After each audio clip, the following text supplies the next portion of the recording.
જય શ્રી કૃષ્ણ. રિદ્ધિસ કિચનમાં તમારું સ્વાગત છે.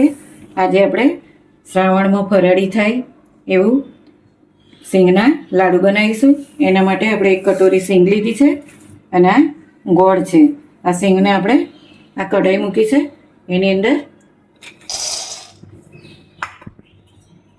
નાખી અને એને સતત હલાવતા રહેવાનું છે. ગેસ થોડો ધીમો રાખવાનો એટલે આપણી સિંગ દબાઈ ના જાય. જ્યાં સુધી એના છોડા ઉખડે નહીં ત્યાં સુધી એને આ રીતે હલાવતા જ રહેવાનું છે. શ્રાવણમાં ઉપવાસમાં ખવાય એવા ફરાળી લાડવા છે. હવે શ્રાવણ મહિનો નજીકમાં જ આવી રહ્યો છે, એના માટે હું આ ફરાળી વાનગીનો વિડીયો મૂકવાની છું. તો તમને બધાને મારી રિક્વેસ્ટ છે કે તમે આ વિડીયો જરૂરથી જોજો.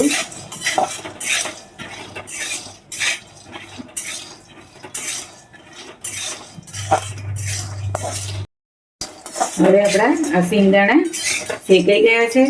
આ રીતે એના છોડા ઉખડી જાય એટલે આપણા સિંગદાણા શેકાઈ ગયા છે. હવે એને ડીશની અંદર કરી અને ઠંડા કરીશું.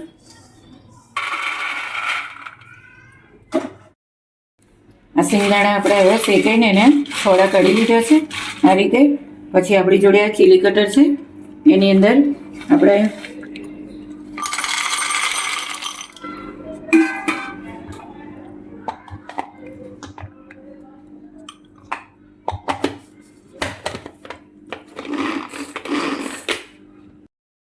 ચીલી કટરમાં આપણે એને અધકચરું ક્રશ કરી લીધું છે.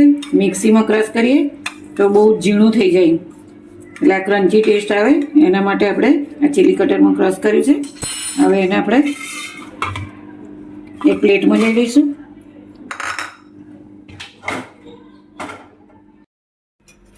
આ એક પેન મૂકી છે, એની અંદર આપણે 2 ચમચી ઘી નાખીશું. પછી આપણે આ સમારેલો ગોળ છે, જેવું તમને મીઠાશ જોઈતી હોય એ પ્રમાણે આપણે ગોળ અંદર નાખવાનો છે.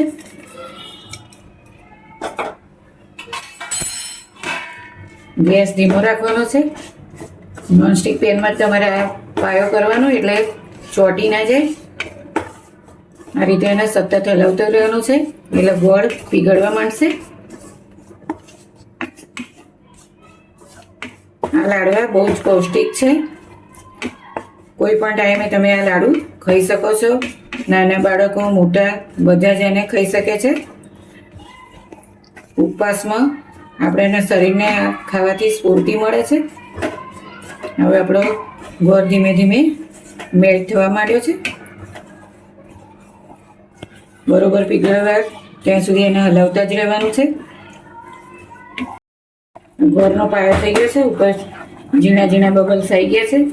હવે જે આપણે આ ક્રશ કરેલો સિંગદાણાનો ભૂકો હતો એ અંદર નાખી દઈશું અને ગેસ બંધ કરી અને પેન નીચે ઉતારી લઈશું.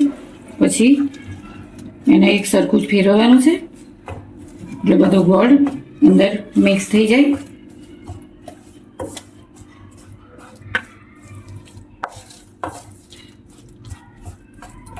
બંને ગોળ ને સિંગદાણા એક રસ થઈ ગયા છે. હવે એને આપણે આ ગ્રીસ કરેલી થાળી છે એની અંદર કાઢી લઈશું.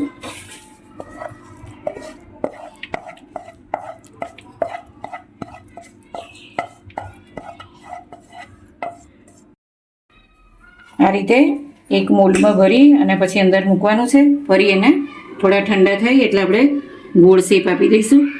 આ એક સરખા માપના રહે એ રીતે આપણે મોલ્ડ લીધું છે.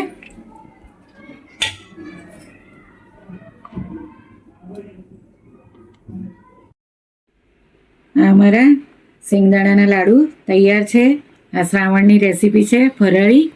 તમને મારો વિડીયો ગમે તો લાઈક કરજો, શેર કરજો અને સબસ્ક્રાઈબ કરજો.